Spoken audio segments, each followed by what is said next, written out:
तो दीपक, आपका नाम दीपक है और विषय इतिहास है, तो मुझे दीपक का इतिहास बताइए पहले।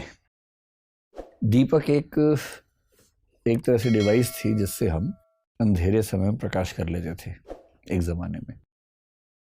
आप ये बताएं कि मनुष्य का जो प्राकृतिक प्रकाश है वो तो सूर्य है, थोड़ा चंद्रमा है।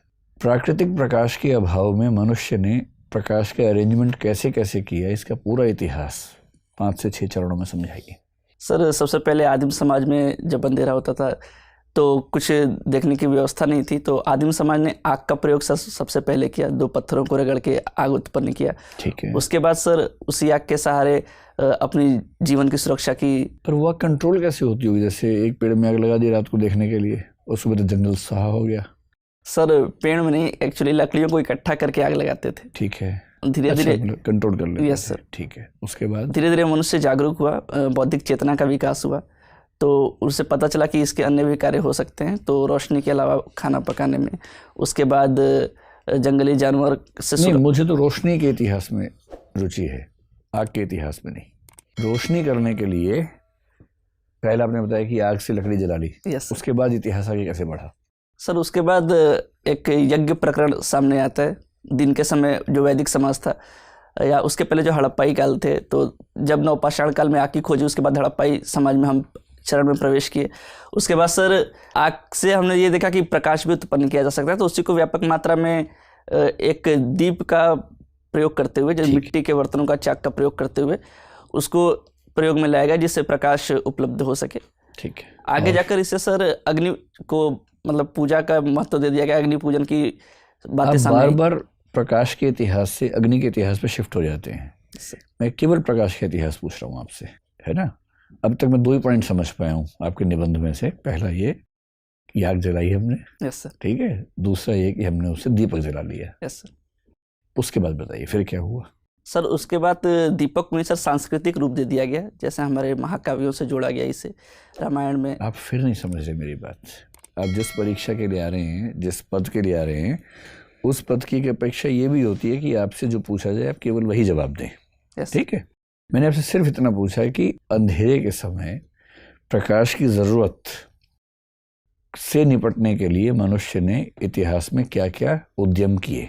अभी तक आपने बताया कि उसने पहले पत्थर से आग जलाई। Yes sir. और दूसरा आग से दीपक जला लिया। Yes sir. उसके बाद क्या बताइए? सर उसके बाद यही प्रक्रिया निरंतर बढ़ती चली गई सर। बस LED का लैंप आ गया, बल्ब आ गए। पहले बल्ब का आविष्कार एडिसन ने किया। Yes sir.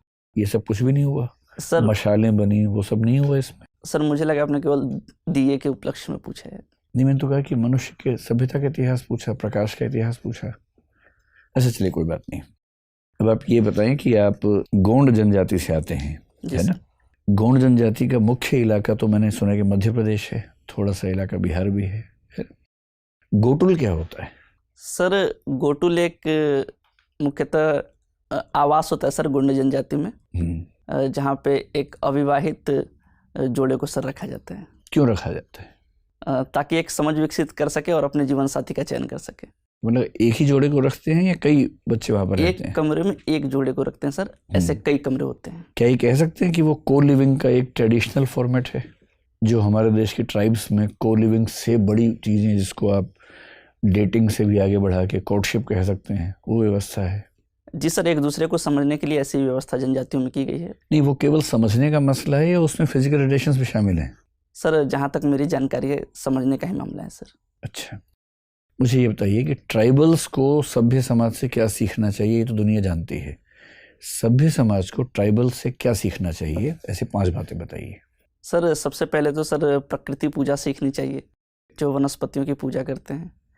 दूसरी सर अपनी संस्कृति की जो विविधता है उसके बारे में सीखना चाहिए। तीसरा सर सबसे बड़ी बात आमतौर पर भारत के सभी ट्राइब्स में देखी जाती है, एक जो लैंगिक समानता का पक्ष है, बहुत बढ़िया, वो सीखना चाहिए। ठीक है। और सर चौथा ये है कि जो पारंपरिक आयुर्वेद जैसी जो चीज़ें हैं उसे सीखना चाहिए सर। और tribal medicine? Yes sir, tribal medicine, ठीक है। और सर 5वां ये सीखना चाहिए कि हम कितने भी आधुनिक क्यों न हो जाए, अपनी जो जमीन और संस्कृति है उससे हमेशा जुड़े रहना चाहिए। बहुत बढ़िया सर। दीपक, चलिए कोई सर। आप गोंड जनजाति से बिलोंग करते हैं? सर गोंड जनजाति रावण की पूजा करती है, हाँ सर। ऐसा क्यों? सर मुख्यतः ये मंदसौर के इलाके के जो गोंड जनजाति है वहाँ पे सर रावण की पूजा की जाती है। ऐसा माना जाता है कि जो मंदोदरी थी वो वहाँ की मतलब कि कन्या थी जिनका विवाह रावण के साथ हुआ था, तो इस वजह से रावण की पूजा की जाती है। रावण के कुछ नैतिक मूल्यों के बारे में बताएंगे जिसको जीवन में अपनाना चाहिए? सर रावण ने भले ही एक स्त्री का हरण किया लेकिन बिना उसकी अनुमति के उसे छुआ तक नहीं, ये उसका नैतिक मूल्य का सबसे बड़ा उदाहरण है सर। जो कि अपहरण कर लो, छुओ मत। नहीं, एक उसको अगर उसका वश चलता तो वो अपहरण करके कुछ बलपूर्वक कार्य भी कर सकता था, लेकिन उसने अपने संयम को दिखाया। तो इतना ही नैतिक था तो उसको पूछकर ही ले जाना चाहिए था कि चलना चाहती हो कि नहीं? जी सर, जरूर ऐसा करना चाहिए था। कुछ और? दूसरा सर, जो एक उसे ज्ञानी माना जाता है, एक वो भी सर कहा जा सकता है। आइए, कैसा लगा आपको इंटरव्यू देके? सर एवरेज रहा सर। एवरेज रहा? यस।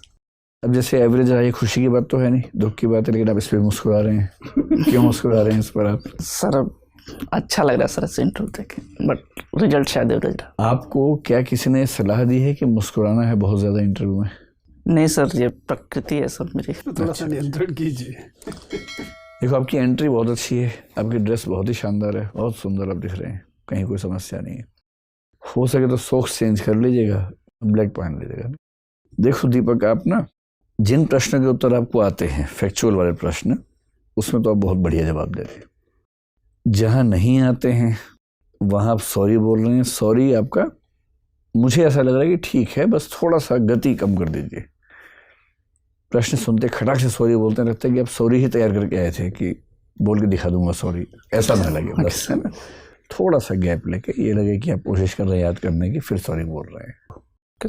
जितना मुस्कुराना चाहिए वहाँ मुस्कुराओ, जहाँ मुस्कुराने की बात हो, वरना क्या होता है कि चुभता है। क्योंकि आपसे सीरियस सवाल पूछ रहे हैं और आप सुनते हुए मुस्कुरा रहे हैं, तो ऐसा लगता है कि आप इस भाव से देख रहे हैं कि हाँ पूछ रहे, क्या पूछेगा, बहुत देखे तेरे जैसे मैंने, ये भाव आता है मन में। तो वहाँ मुस्कुराहट चुभती है, उससे बचिए। बाकी अच्छी बात है कि आपकी एज कम है, कॉन्फिडेंस आप में ज़बरदस्त है, दिखते स्मार्ट हो। मेरा अनुमान है कि आपकी रेंज तो है बहुत शानदार। मुस्कुराओगे कम, डरोगे नहीं, इमेजिनेटिव किस्म के प्रश्नों पर अच्छा जवाब ज़रूर दोगे, भाषा ठीक रखोगे, तो प्रॉपर IAS से नीचे कुछ नहीं मिलेगा।